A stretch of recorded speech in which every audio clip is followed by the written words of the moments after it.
प्रधानमंत्री मोदी ने यूपी चुनाव के लिए नया मुद्दा फिक्स किया है। पीएम मोदी ने तय कर दिया है कि यूपी के अगले 4 राउंड का इलेक्शन आतंकवाद के इशू पर लड़ा जाएगा। मोदी ने कल हरदोई की पब्लिक मीटिंग में आतंकवाद के मुद्दे पर समाजवादी पार्टी और अखिलेश यादव पर अब तक का सबसे तीखा हमला बोला और आज भी यूपी में इसी मुद्दे की गूंज है। समाजवादी पार्टी बैकफुट पर दिख रही है। देखिए ये खास रिपोर्ट।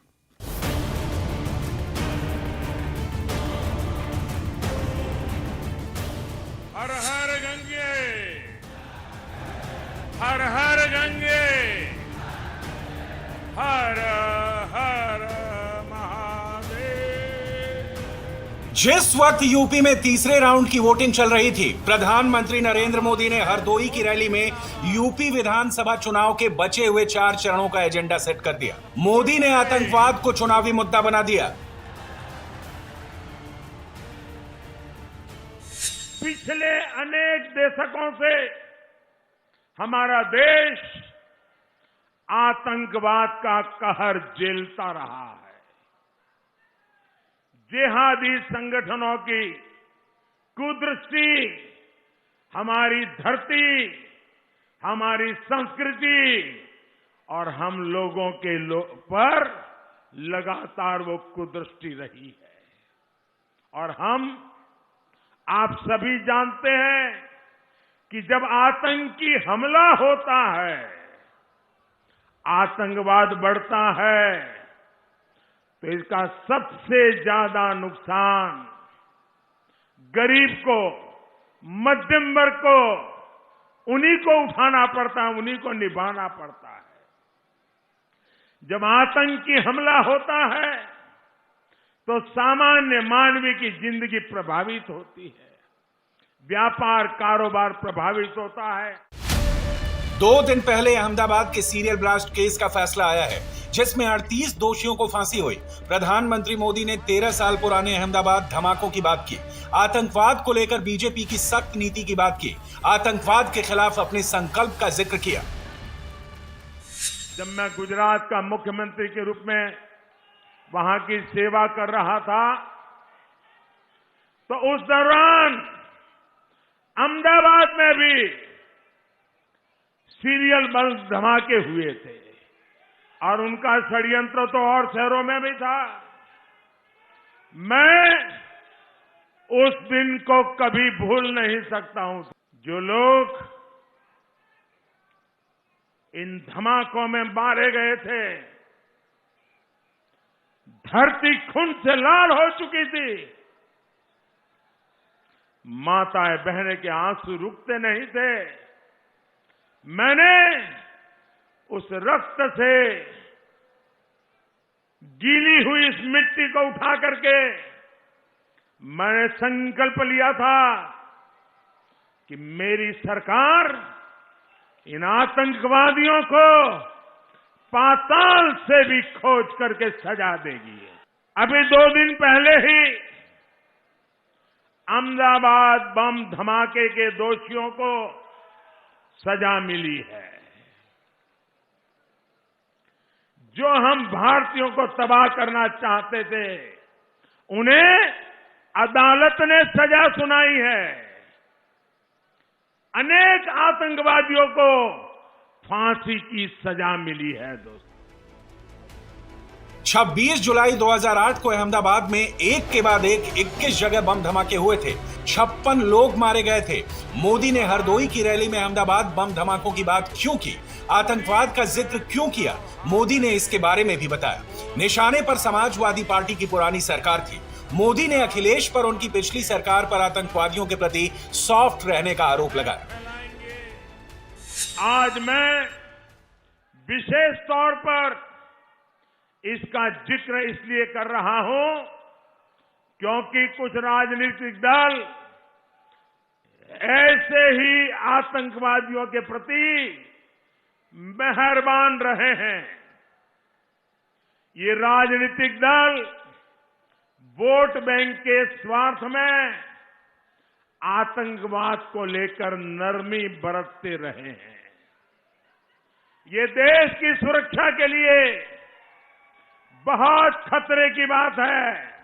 इसलिए हर देशवासी को इसके बारे में जानना जरूर चाहिए। और ये गुजरात में बम धमाके हुए, कभी आपने सुना नहीं होगा। इस बम धमाके कैसे धमाके किए गए थे? 2 प्रकार से किए गए। पहले शहर में एक साथ 50-60 जगह पे धमाके, और उसके 2 घंटे के बाद अस्पताल में एक गाड़ी रखी थी, उसमें बड़ा धमाका, ताकि इन लोगों को जब अस्पताल लेके आए, उनके रिश्तेदार आए, अफसर आए, नेता आए, तब वो कार धमाका करे अस्पताल के अंदर। शायद ही पहली बार आतंकवादियों ने धमाका किया होगा। वहां भी काफी लोग मारे गए। प्रधानमंत्री मोदी ने समाजवादी पार्टी की पिछली सरकारों को लेकर जो बात कही वो काफी गंभीर है। मोदी ने 2006 में वाराणसी के संकट मोचन मंदिर में हुए ब्लास्ट की बात की। समाजवादी पार्टी की सरकार पर धमाकों में शामिल रहे आतंकवादी को बचाने का आरोप लगाया। 2006 में काशी में बम धमाका हुआ था। संकट मोचन मंदिर भी धमाका किया गया था। वहां के कैंट रेलवे स्टेशन भी हमला किया गया था। तब यूपी में समाजवादी पार्टी की सरकार थी। जब 2013 में समाजवादी पार्टी की सरकार फिर से सत्ता में आई, तो इन लोगों ने शमीम अहमद नाम के आरोपी पर ये बम धमाका का जो चल रहे थे, मुकदमों को वापस लेने का फैसला लिया था। भाइयों बहनों, क्या ये आपको मंजूर है? जिन्होंने काशी में धमाके किए, उनके केस वापस लेने का निर्णय उचित था क्या? ये लोगों को आप कभी भी मौका देंगे तो ये अपनी वारदातें करेंगे कि नहीं करेंगे? मोदी ने समाजवादी पार्टी पर आरोप हवा में नहीं लगाए, पूरे फैक्ट के साथ अपनी बात रखी। प्रधानमंत्री मोदी ने काशी के संकट मोचन मंदिर में धमाके और इसमें शामिल रहे आतंकी के मुकदमे वापस लेने की बात कही।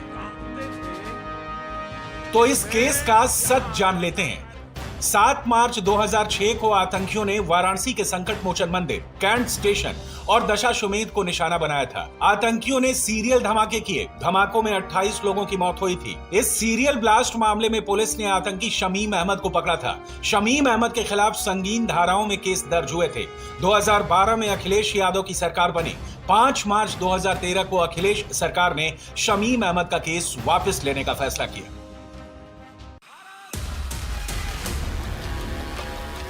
नरेंद्र मोदी जिंदाबाद। समाजवादी पार्टी की सरकार पर सिर्फ काशी में सीरियल धमाके करने वाले आतंकियों के प्रति नरम रुख करने का आरोप नहीं है।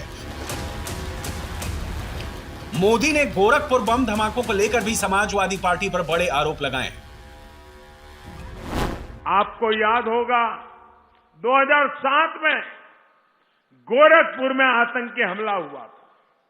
2013 में समाजवादी सरकार ने तारिक कासमी नाम के आरोपी से केस वापस ले लिया था, लेकिन अदालत इसके लिए तैयार नहीं हुई और फिर तारिक को समाजवादी सरकार ने केस विड्रॉ करने का निर्णय कर लिया था। अदालत ने मना किया, केस चला और परिणाम क्या आया? 20 साल की सजा हुई दोस्तों, 20 साल की सजा। उसको वो बचाना चाहते थे। 20 मई 2007 को गोरखपुर में सीरियल बम ब्लास्ट हुए थे। गोरखपुर के बलदेव प्लाजा, जरकल बिल्डिंग और गणेश चौराहा एक के बाद एक धमाकों से थर्रा गया था। इस मामले में पुलिस को आतंकी मोहम्मद तारिक काजमी के खिलाफ कई गंभीर धाराओं में केस दर्ज किया था। मामला चल ही रहा था। इस बीच 2012 में अखिलेश यादव की सरकार आ गई। अखिलेश ने 5 मार्च 2013 को आतंकी मोहम्मद तारिक काजमी का केस वापस लेने का फैसला किया। हालांकि कोर्ट ने सरकार के फैसले को खारिज करते हुए आतंकी मोहम्मद तारिक काजमी का केस वापस लेने से इनकार कर दिया। कोर्ट ने इस मामले में दोषियों को 20 साल कैद की सजा सुनाई। 2007 में लखनऊ, अयोध्या के कोर्ट परिसर में बम धमाके हुए थे। 2013 में समाजवादी सरकार ने फिर आतंकी पर चल रहा मुकदमा वापस ले लिया था। लेकिन इस मामले में भी अदालत ने समाजवादी सरकार की साजिश नहीं चलने दी और आतंकी को आजीवन कारावास की सजा सुनाई। अखिलेश यादव की पिछली सरकार ने देश विरोधियों और आतंकियों को लेकर इसी तरह का फैसला कानपुर के मामलों में भी लिया था। कानपुर में 2009 में शासकीय गोपनीयता अधिनियम के तहत 2 लोगों इम्तियाज अली और सितारा बेगम को देश विरोधी गतिविधियों के आरोप में पकड़ा गया था। अखिलेश सरकार ने 18 अप्रैल 2013 को इम्तियाज अली और सितारा बेगम पर चल रहा मुकदमा वापस लेने का फैसला किया। हालांकि कोर्ट ने अखिलेश सरकार के इस फैसले को ठुकरा दिया। इम्तियाज अली और सितारा बेगम पर केस चला। कोर्ट ने इम्तियाज अली को 23 साल कैद की सजा सुनाई। सितारा बेगम को 7 साल कैद की सजा दी गई। 2012 में अखिलेश यादव की पूर्ण बहुमत की सरकार बनी और इसके कुछ महीनों बाद ही अखिलेश सरकार ने रामपुर में 3 आतंकियों पर चल रहे मुकदमे वापस लेने का ऑर्डर निकाला। रामपुर के मकसूद, जावेद और ताज मोहम्मद पर प्रिवेंशन ऑफ टेररिज्म एक्ट 2002 के तहत केस चल रहा था। आरोपियों पर राष्ट्र विरोधी सूचना इकट्ठा करके दुश्मनों तक पहुंचाने के गंभीर आरोप लगे थे। लेकिन अखिलेश सरकार ने 18 अप्रैल 2013 को इन तीनों पर दर्ज केस वापस लेने को मंजूरी दी। हालांकि कोर्ट ने अखिलेश सरकार की बात को नहीं माना। तीनों पर अभी कोर्ट में केस चल रहा है।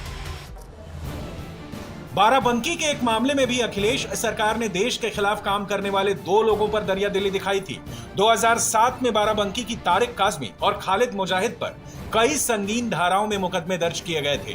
केस चल ही रहा था कि अखिलेश सरकार ने 18 अप्रैल 2013 को सारे केस वापस लेने का फैसला लिया।